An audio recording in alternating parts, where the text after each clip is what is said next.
আমার ৬০ দিনের চ্যালেঞ্জের আজ ৬ষ্ঠ দিন। দিনের শুরুতেই প্রথম কাজ হিসেবে গোসল করে নিলাম। দিনটা সতেজভাবে শুরু হলো।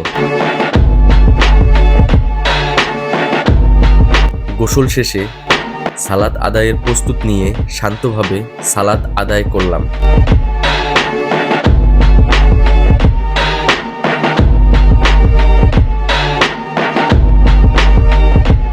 তারপর গরুর খাবার তৈরি করে গরুকে খাওয়ালাম।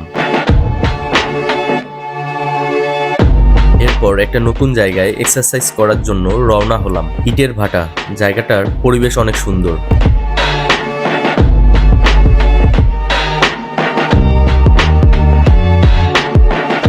এক্সারসাইজ করতে করতে সেখানের কাজ করা মানুষগুলোর দিকে তাকিয়ে মনে হলো ইটের ভাটার কাজ শুধু মাটি আর আগুনের গল্প না, এটা ধৈর্য, কষ্ট আর ঘামের গল্প।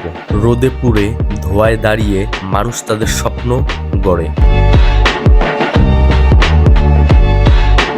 এক্সারসাইজ শেষে বাসায় ফিরে একটু রেস্ট নিয়ে পড়াশোনা শুরু করলাম। এভাবেই আমার ৬ষ্ঠ দিনের চ্যালেঞ্জটা সম্পূর্ণ হলো। ডিসিপ্লিন ধরে রেখে ছোট ছোট পদক্ষেপগুলোই আমার চ্যালেঞ্জ।